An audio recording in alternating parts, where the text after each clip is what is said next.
Do you remember the day that you came aware of that? Yeah, very vaguely, but I remember listening to it on the radio, and they mentioned what had happened. And that's how I got acquainted with the Korean War.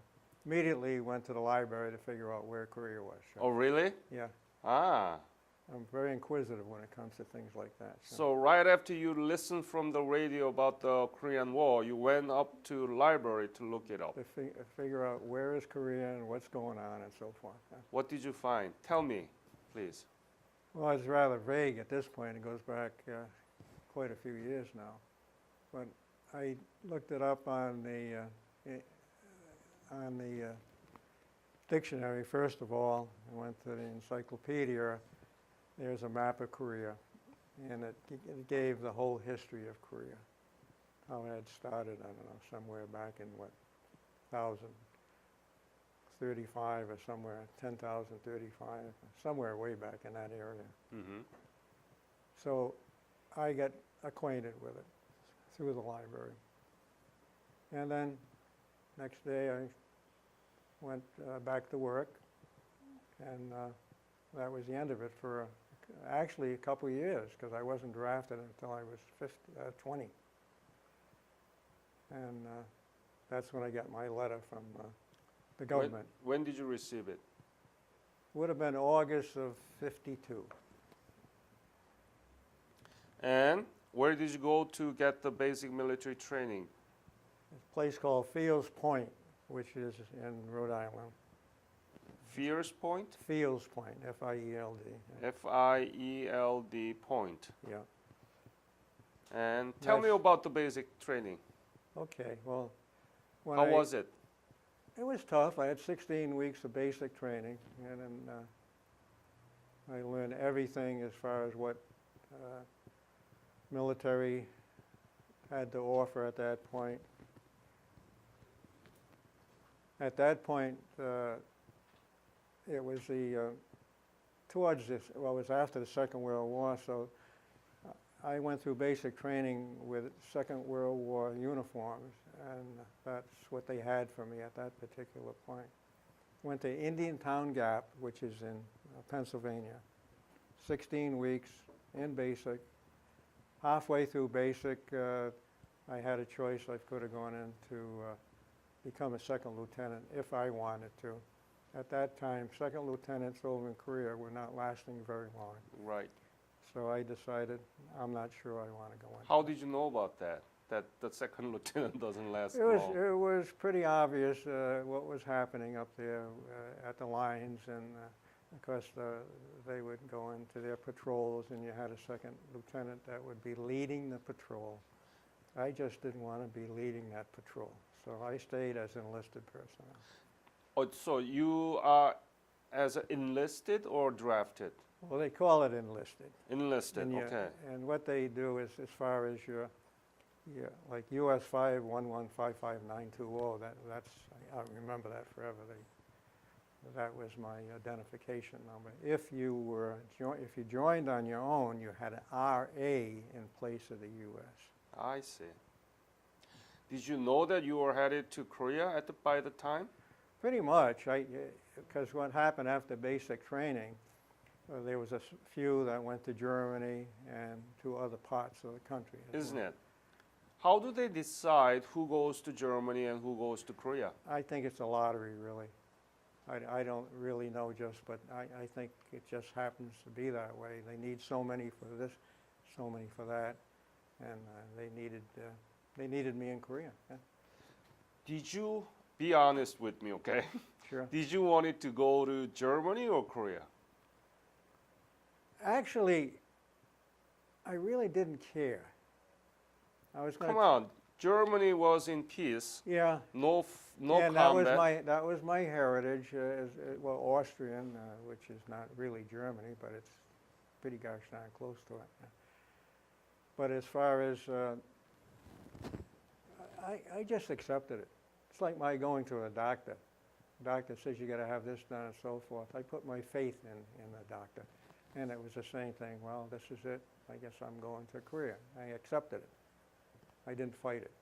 But there are much more possibility that you're going to be killed in Korea. Yeah, that had some bearing when I started to go. Went to the West Coast, troop train, went by boat to Yokohama, Japan. From where? Pendleton or Seattle? Seattle. Seattle? Yeah. Seattle, yeah. Do you remember when was that you were departing for Korea? It would have been towards the end of 1952. Yeah. Would have been December of 52. When you told your family that you were headed to Korea, the country in a war, how did they respond to you? Well, they were a little shooken up, really, as to what was going on. But that was about it, really. Did you have a girlfriend at the time? I had a couple girlfriends, but nothing serious. Yeah. Couple, just couple, right? Well, I used to date occasionally. If I had beautiful daughters and a wife like you, I'd probably have a handful of them. but How did they respond to your decision to they're go? probably glad that I was leaving. Oh, are you kidding me? Are you sure? Oh, I don't know. I didn't have anything serious by no means. Okay. I belonged to this German club that I mentioned to you earlier, and it was a combination of women and men, and we used to do a lot of things together. Tell me about your journey to Yokohama in Japan. How Okay. was? We went on the troop ship. It was 14 days, and we went into Yokohama. Did you like the travel? When Did you ever seasick or anything like that? I was for one day, as we were going through. The first day, it was as calm as could be. The next day, it was a violent storm. Everyone got sick. I wasn't sick at that particular point. Huh. But we had to go down into the bottom of the vessel, and you would get your food. And the fellow in front of me was sick. The fellow in back of me was sick. As soon as I got my food, the guy next to me, he was sick, and that set me off. Throwing up, right? Yeah. But the next day I was fine. Must be messy and very smelly. Yeah, it wasn't the best. Yeah, it's something that you wouldn't look forward to going through. By the way, what was your unit and what was your specialty? Originally, I was infantry. And when I got to Yokohama, for some reason or other, to this day I don't know why, they decided to pull me out of infantry and send me to school. So I went to school in Yokohama for 6 weeks. This was prior to going to Korea. What school? It was an engineering school. Oh, And I actually worked with the Japanese into office as well as field, and I had a classroom. So it was 2, 2, and 2. And that, it was a total of 6 weeks. And after that, I along with 7 other individuals, we went by civilian train, and we went from Yokohama, and we traveled through Hiroshima, Nagasaki. Those are areas that were bombed out during the Second World War, through the nuclear bombs. yeah. And this is early 1953 now. And those areas were still devastated. Everything was just amazing. Went to Sasebo, and now I was back in the Army again. And they put us on the LSD, and from LSD we went to Pusan all the way up to Seoul. Tell me about the first scene of Korea you saw in Busan. What did you remember? Very first thing that happened to me when I got off the ship, and I was in the area just prior to going up into Seoul, Yeongnam-po area. There, they put me on guard duty, and the first thing they said, you have orders to shoot to kill. Well, that did not go well with me, by no means. What do you mean by that? Be specific. If here I'm on guard duty, and I was up in Atara, and then we had. Are you talking about Yeongdeungpo now? No, no, I'm down in Pusan. Busan, okay. And the orders were you're on guard duty now, and if anyone goes into the compound, your orders are to shoot to kill. And that's when it really hit me. I'm in a war zone. And So you didn't follow the order? That's what you mean? I had an opportunity. Mm-hmm. I just sounded the alert, and because there was an individual that had gone into the compound, Mm-hmm. and the compound completely shut down, and they did find the individual. Fortunately, they didn't have to kill him. That's good, actually, right? You didn't have to kill them, right? No, I had no desire to kill anyone. Yeah. Was it dangerous in Busan by the time that you were there? It was already 1953. It was January of '53. Yeah, Almost, approaching to the end of the armistice, right? armistice was we just had it. July. July 27th. But was it still dangerous in Busan area? Well, yeah, it certainly was. It was a case where the war was still going on, and they had a problem too because you could not really tell who was South Korean or who was North Korean, and that was difficult. Even when I got up into Seoul area and so forth, you never knew who was who. Yeah. Already many of North Korean soldiers, former soldiers or spy already being in the crowd. That's true. And sometimes they do sort of sudden attack, right? That's right. So you really had to be careful as to. How was Korean people and the scene that you saw I in found the Busan? Korean people great. What do you mean? I had no problem really with the Korean people. We had a group with us, rock soldiers, and the rock soldiers were great too. And they lived on the compound with us. Outside the compound, of course, it was all barbed wire and so forth. There was a whole village out there. One of the things that was quite active over there, drinking beer. And if you looked in the villages, you could find these little huts and so far that were made up with a lot of beer cans. And I told you about being in gymnastics earlier. There was one Korean out there that I got familiar with. He would do giant swings right outside my tent. I'd see him in the morning. He'd be doing one giant swing after the other, after the other, and after the other. So I got to know him pretty well. I said, I can do that too, What were you thinking when you first landed in Busan and Korea, the country that you never knew before, and you went to the library to look it up? What were you thinking? Why am I here? What am I doing? Did you have anything like that? Well, at that point, I knew why I was there. Why? Because of the communists coming in and the North Koreans being communist. And at that point, I knew I was in an area that was not going to be that happy for me. But I was there. I accepted it. What were you thinking? Were you afraid or? Yeah, I guess I was afraid, but I just accepted it, really, at that particular point. Was Korea pretty much destroyed, or what was the scene that you saw? When I got up into Seoul, the whole metropolis of Seoul as it is today was nothing but ruins. Everything was just sheared off. Of course, they had gone through a couple occupations back and forth, and you can well imagine how Seoul was, really. And that's how it was at that particular point.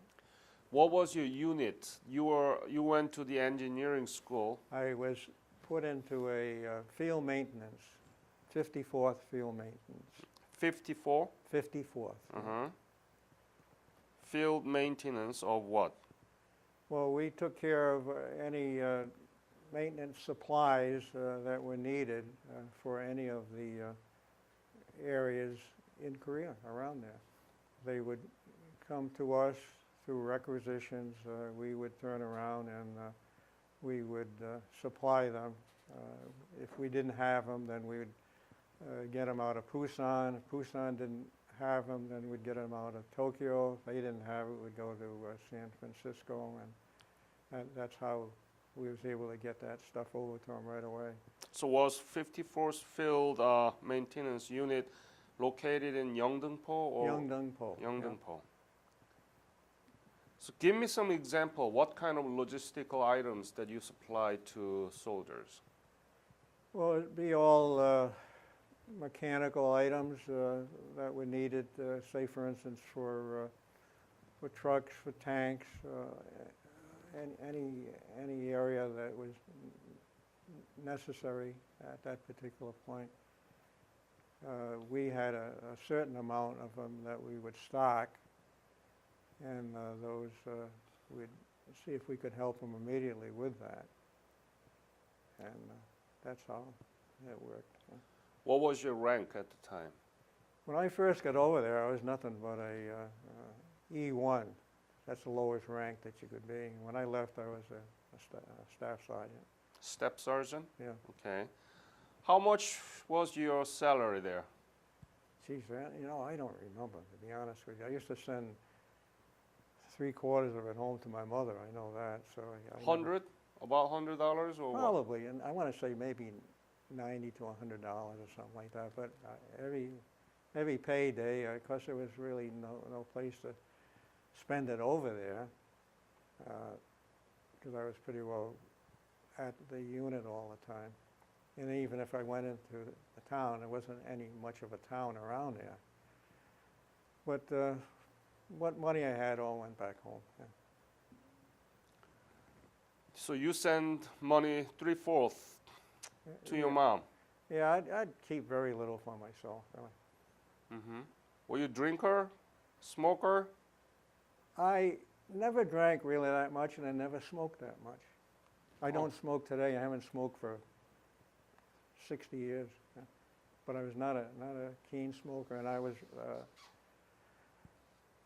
was into physical fitness all my life. Dangerous moment that you might have lost your life? Other than Bed Check Charlie, as far as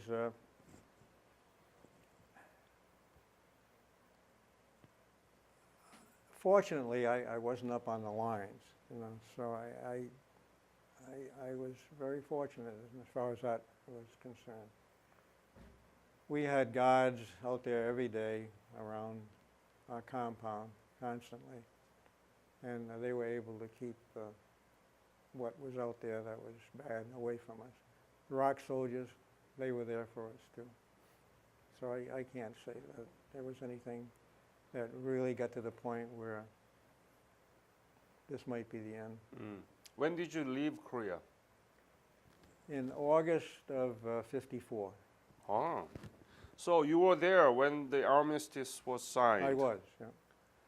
And what did you think about it? I mean, Oh, what did you feel? We were all quite happy about it. There were celebrations going on, and but as far as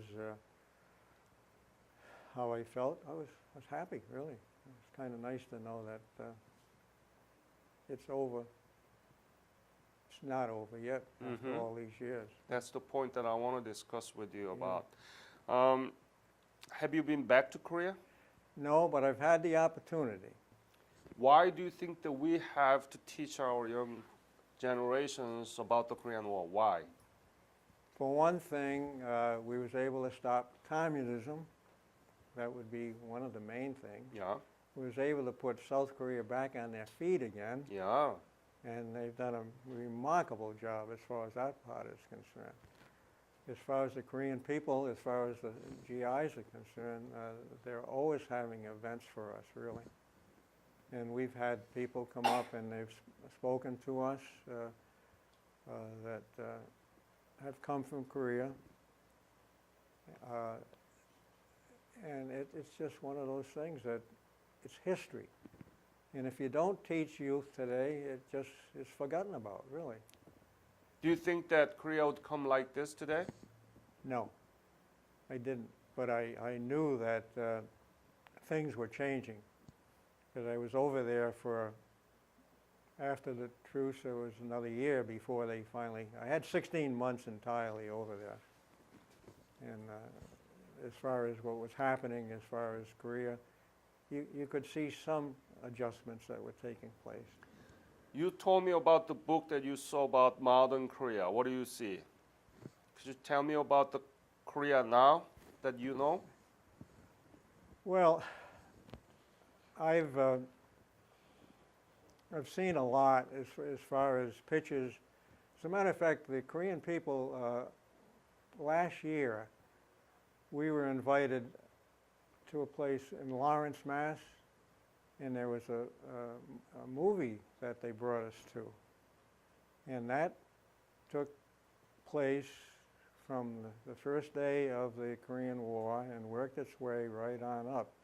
In that movie, you could see different things that were happening, and that was a big improvement. Yeah. And now U.S. and South Korea is the strongest ally in East Asia, challenging the rising power of the China, right? Together. Absolutely. Yeah. But our history textbook doesn't talk about it at all, about the modern Korea.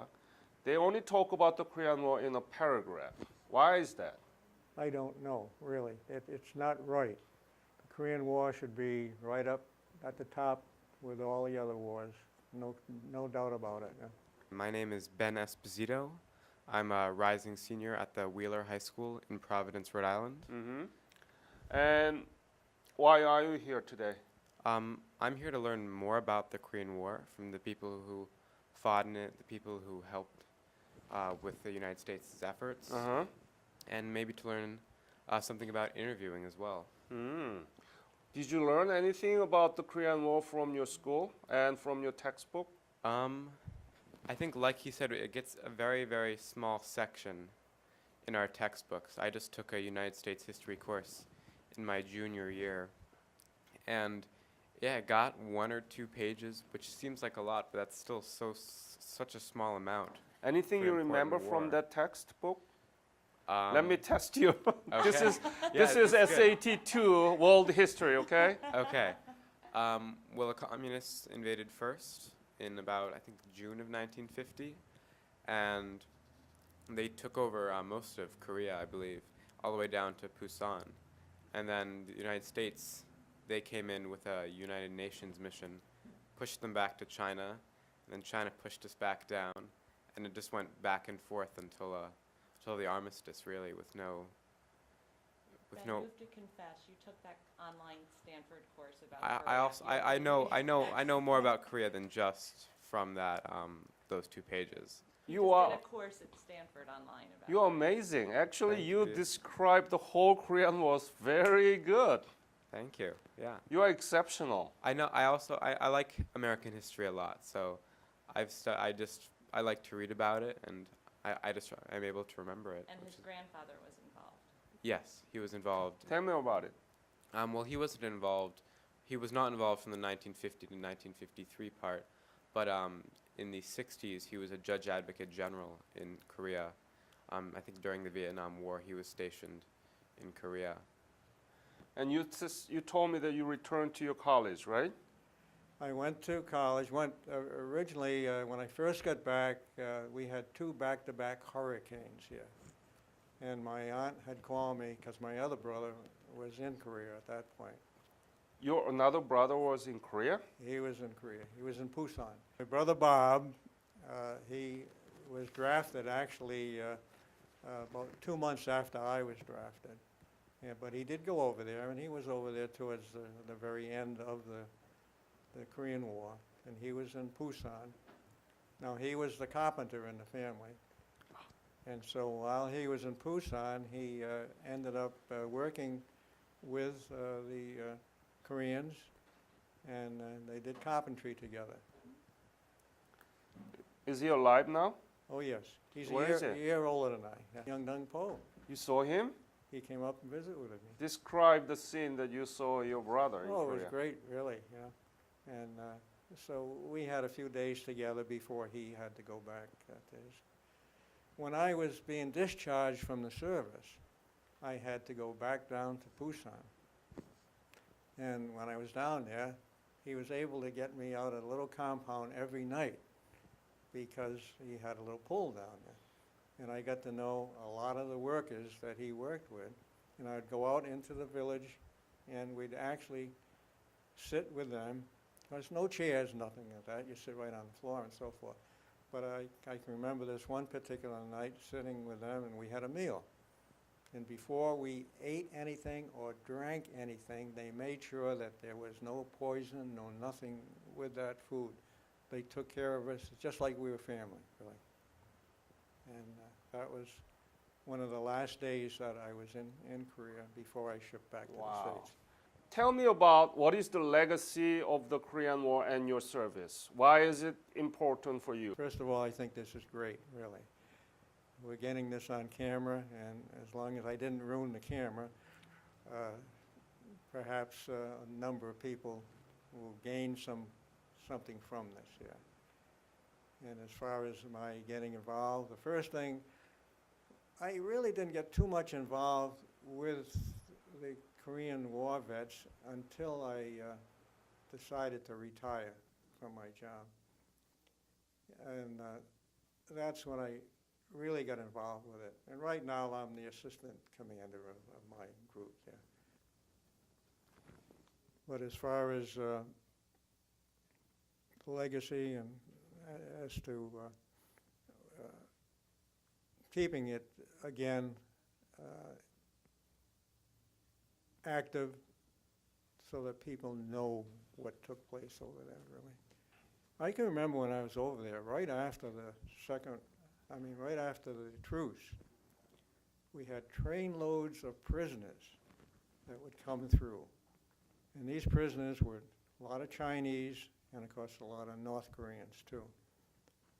They were dressed in practically nothing. Half of them didn't even have shoes, maybe sneaks. Their attire was very, very small. They were not dressed properly whatsoever. But I can remember seeing thousands and thousands of these guys being shipped back, and they were on their way down to Pusan. That was kind of interesting. That's something that I remember. Are you proud of your service? Absolutely. I'd go back tomorrow. Would you? I would, yeah. I had a wonderful time. You made excellent points about the forgottenness of the Korean War. I'd like to just thank you for having me here, and hopefully something good will come out of this. I'm sure it will. And I wish you and your family the best. And God bless you. Thank you. Thank you so much.